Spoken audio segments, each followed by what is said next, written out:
Hello students, कैसे हो आप लोग। Welcome to Shivrudram academy. आशा करती हूँ कि आप लोग सभी बहुत अच्छे होंगे और आपने फर्स्ट चैप्टर कंप्लीट कर लिया होगा। लेकिन बच्चों, पता है फर्स्ट चैप्टर में हमारे पास केमिकल इक्वेशंस रहते हैं जो मुझे पता है काफ़ी सारे बच्चों को दिक्कत हुई होगी बैलेंसिंग करने में। अब मैं आपका ये प्रॉब्लम सॉल्व करती हूँ। चलिए मैं आपको ऐसे तरीके बताती हूँ जिससे बैलेंसिंग आपको बहुत आसान लगेगा और आपको हमेशा मतलब 5-10 मार्क्स तो आपके जेब में रहेंगे। बस आपको यही ध्यान देना है कि स्टार्टिंग में आपको 10 से 20 बस प्रैक्टिस कर लीजिए, फिर तो आप इतने माहिर हो जाएंगे कि चुटकी में कोई भी इक्वेशन बैलेंस कर लेंगे और आपको कभी दिक्कत नहीं होगी। तो चलिए हम स्टार्ट करते हैं केमिकल बैलेंसिंग। स्टूडेंट्स देखिए, मैं यहाँ पे एक इक्वेशन बना रही हूँ NH3। N क्या है? नाइट्रोजन। नाइट्रोजन का सिंबल N है, हाइड्रोजन। तो ये हमारा कंपाउंड मिलकर हो गया अमोनिया। ठीक है, तो अमोनिया के साथ अगर ऑक्सीजन रिएक्ट करेगा तो हमारे पास प्रोडक्ट क्या बनेगा? NO plus H2O plus water. तो ये इक्वेशन है हमारे पास। अब हम इसे बैलेंस करेंगे। तो मुझे पता है काफ़ी सारे बच्चे ऐसे बैलेंस करते हैं, हिट एंड ट्राई जिसे बोलते हैं। मान लो कि नाइट्रोजन यहाँ पे 1 है, यहाँ पर भी 1 है, चलो ये तो बैलेंस है। फिर हाइड्रोजन देखो, हाइड्रोजन यहाँ पे 3 है, यहाँ पे 2 है, तो ये तो गलत हो गई। यानी अब हमें हाइड्रोजन को बैलेंस करना पड़ेगा। हम उसी तरीके से हम ऑक्सीजन को चेक करेंगे। तो इसमें ना हमारा काफ़ी टाइम बर्बाद होता रहेगा अगर हम 2, 3 डाल के ना इक्वेशन को बैलेंस करेंगे। तो क्यों ना हम ऐसा कोई तरीका निजात करें कि आपका कोई भी इक्वेशन 30 से 50 सेकंड के अंदर फटाफट हो जाएगा।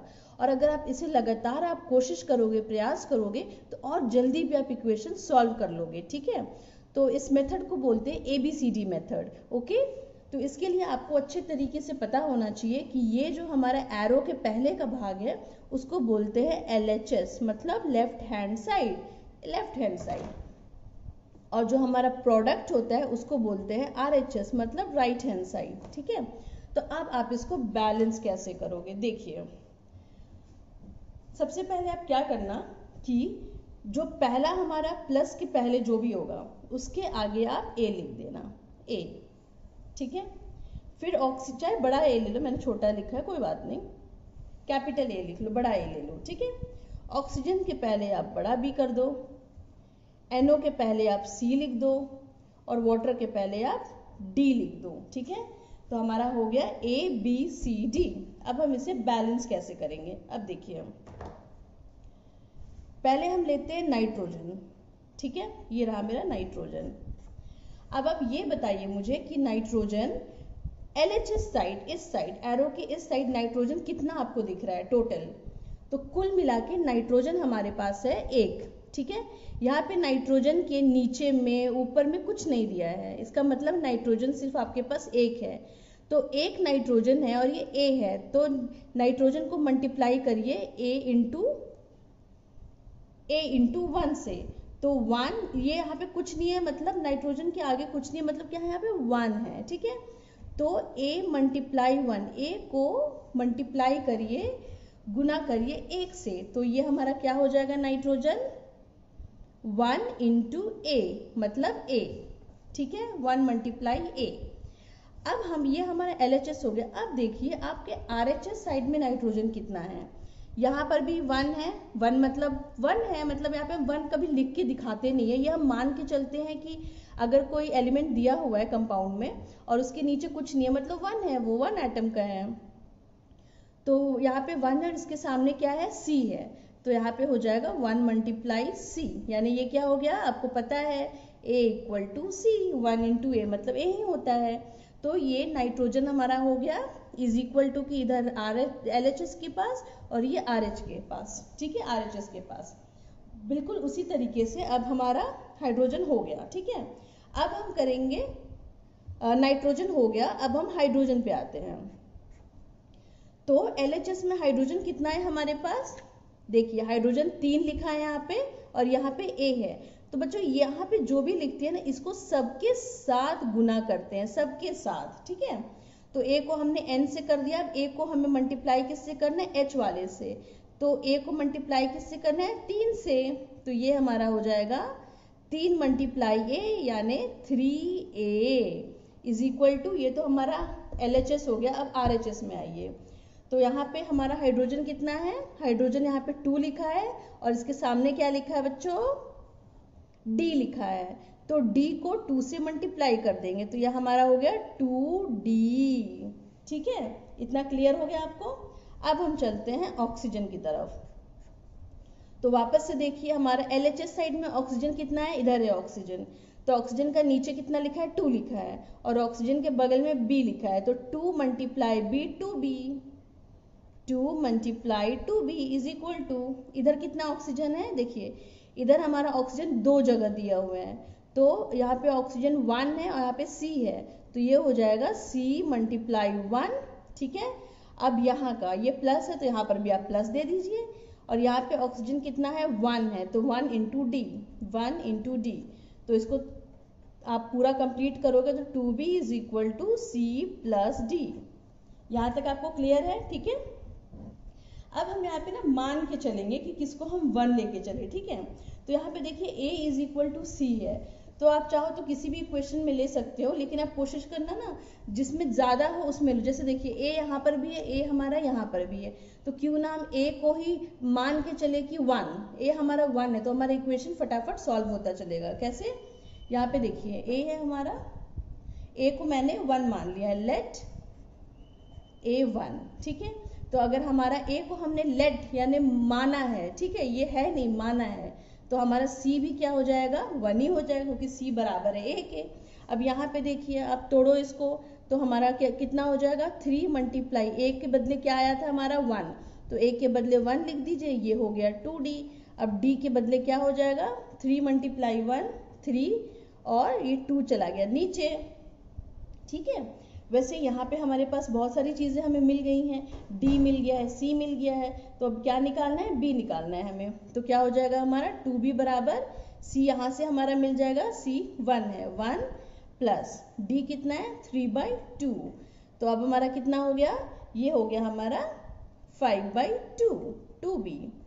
ठीक है, और उसके बाद हमने हमारा B कितना आ जाएगा, 2B आया, और उसके बाद हमारा B हो जाएगा 5/4 यानी 5/4 हमारा इक्वेशन होगा। ठीक है, तो अब हमारा ABCD सब निकल गया है। A कितना है 1, B कितना है 5/4, ये जो अभी हमारा आया 5/4, C भी हमारा 1 है और D है हमारा 3/2। तो जो भी हमारा ABCD आया हुआ है, देखिए A मुझे पता है मिला है, A 1 मिला है, B हो गया 5/4, C भी हो गया 1 और D हो गया 3/2। तो अभी सारे इक्वेशन को हम इस इक्वेशन में बिठाएंगे। ठीक है, तो देखिए यहाँ पे क्या निकलता है, आइए यहाँ पे बिठाते हैं इन सारे इक्वेशंस को हम। तो ये हो जाएगा हमारा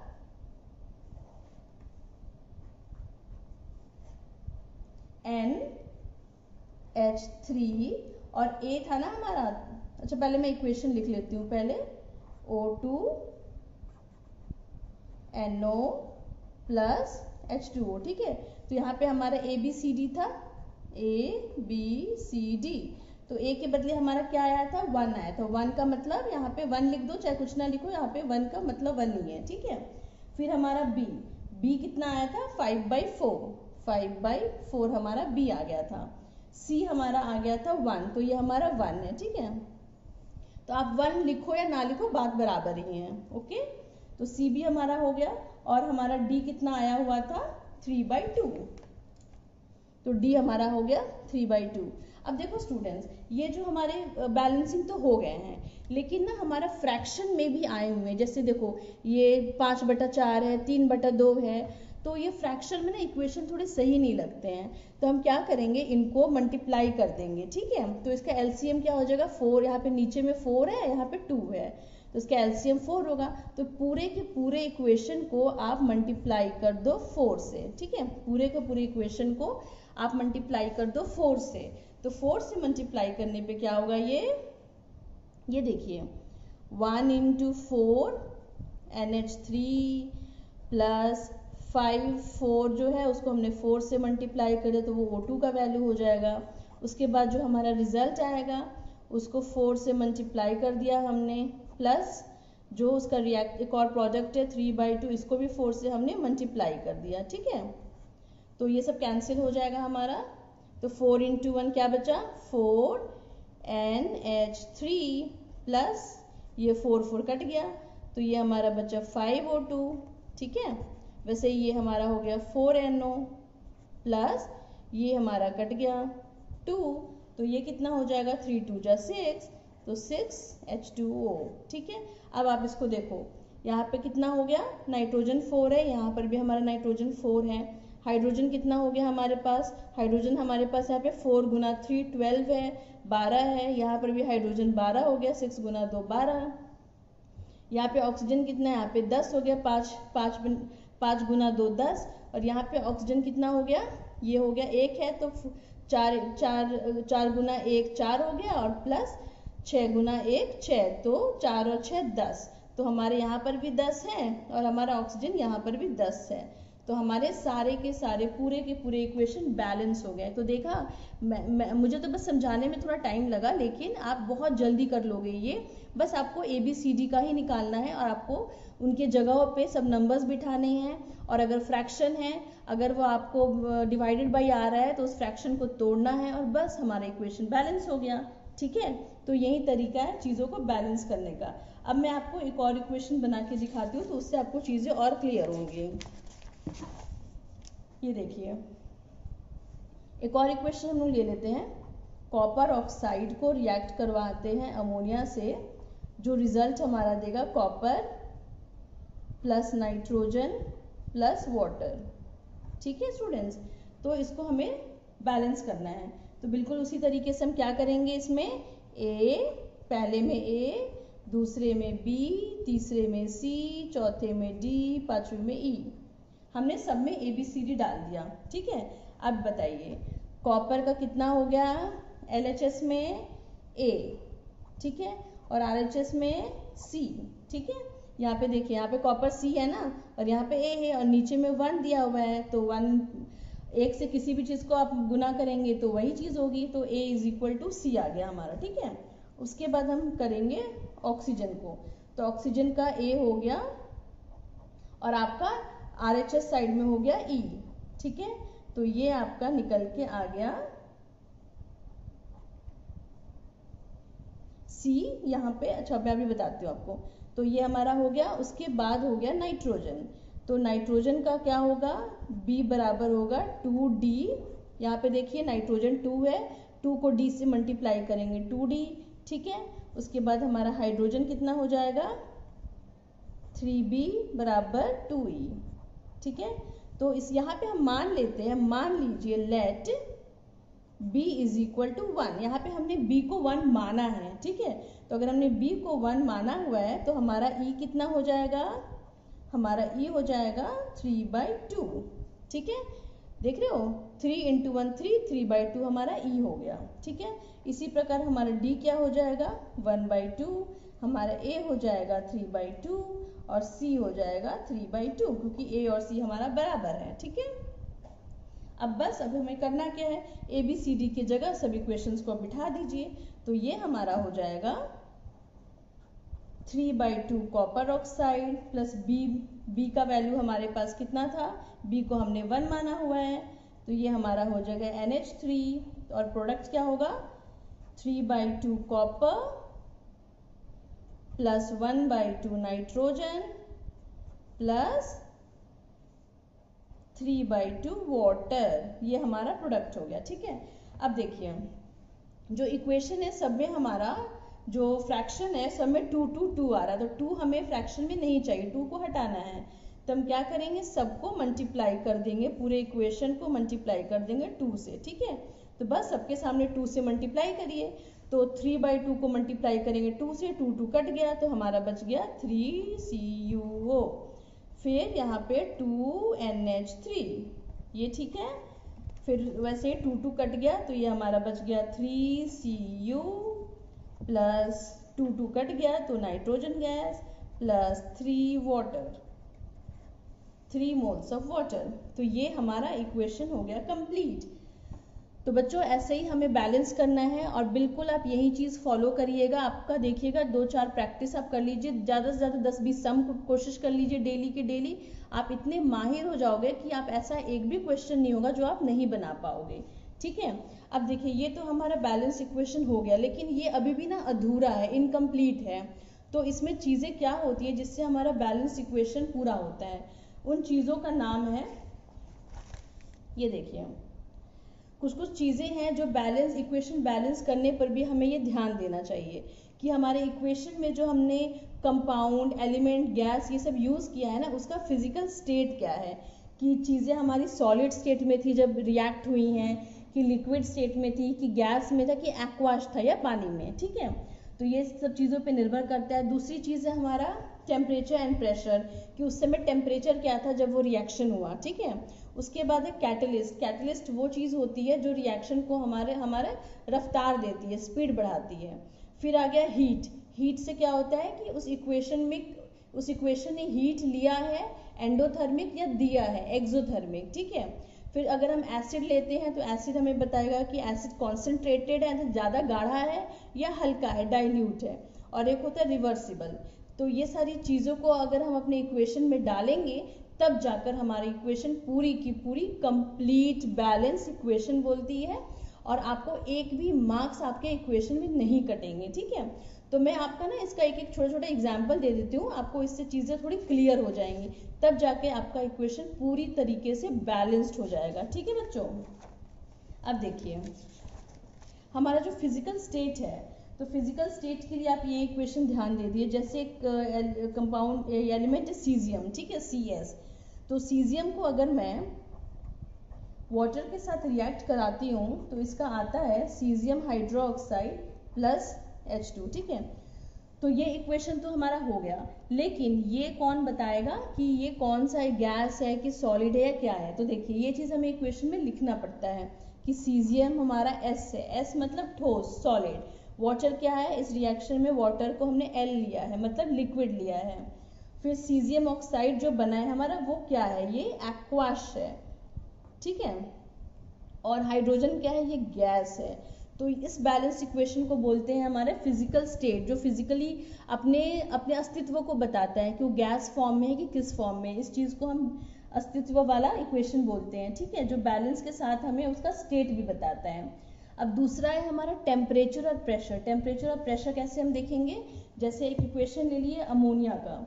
तो अगर अमोनिया को हमने कार्बन डाइऑक्साइड से रिएक्ट करवाया है तो इसका प्रोडक्ट क्या आता है स्टूडेंट्स, NH2CO NH2, इसके साथ ये देगा वाटर, पानी, ठीक है।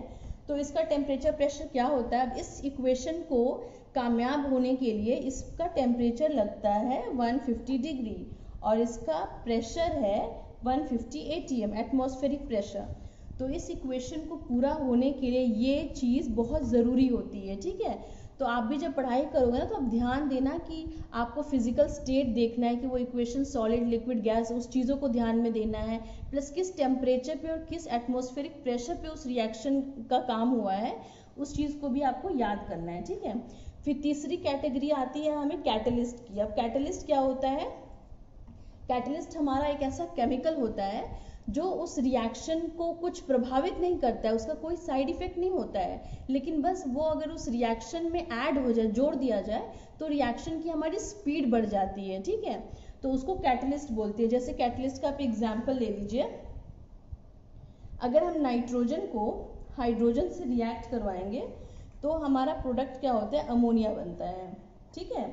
और अमोनिया तो बनता है लेकिन ये इसकी रफ्तार, ये बहुत स्लो प्रोसेस है, तो इसकी रफ्तार बढ़ाने के लिए हमें आयरन, जो एक हमारा एलिमेंट है आयरन जिसका सिंबल है Fe, आयरन का इस्तेमाल होता है एज अ कैटलिस्ट, जो हमारे इस रिएक्शन को स्पीड अप करता है, ठीक है। और इसमें टेम्परेचर यूज होता है 450 डिग्री और इसका एटमॉस्फेरिक प्रेशर होता है 200 से 900 ATM। ये हमारा प्रेशर, गैस का प्रेशर है, और ये हमारा डिग्री है, टेम्परेचर है, और ये हमारा कैटलिस्ट है जो इस रिएक्शन को स्पीड करने में मदद करता है, ठीक है। अब देखिए एक और हमारा रिएक्शन है जो हमें ये बताता है कि हीट, हमारा हीट कितना यूज हो रहा है, ठीक है। तो जैसे अगर कार्बन में आप ऑक्सीजन को रिएक्ट करवाते हो तो ये हमारा क्या देता है, कार्बन डाइऑक्साइड देता है, साथ में हीट छोड़ता है, जो सिंबल मैंने आपको पहले बताया था HEAT हीट। तो ये क्योंकि ये रिएक्शन होने से ये हीट बाहर निकलती है तो इसको एंडोथर्मिक बोलते हैं, एंडो, एक्सोथर्मिक, ठीक, क्योंकि ये बाहर निकल रहा है, एक्सो, ठीक है। और अगर किसी रिएक्शन में हमें हीट लेना पड़ता है, हीट की जरूरत पड़ती है कोई प्रोडक्ट देने के लिए, ठीक है, तो इस रिएक्शन को बोलते हैं एंडो। अगर रिएक्शन में हीट लगता है, ठीक है, एरो के इस साइड, तब ये हो गया एंडो, नहीं तो हो गया हमारा एक्सो। ये एक रिएक्शन आपको अच्छे तरीके से याद कर लेना है, ठीक है। और एक लास्ट रिएक्शन है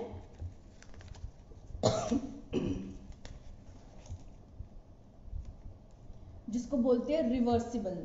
तो रिवर्सिबल में बच्चों यही सीख लो कि अगर A प्लस बी है जो मेरा प्रोडक्ट देता है C प्लस डी, ठीक है, तो अगर हम C प्लस डी को भी अगर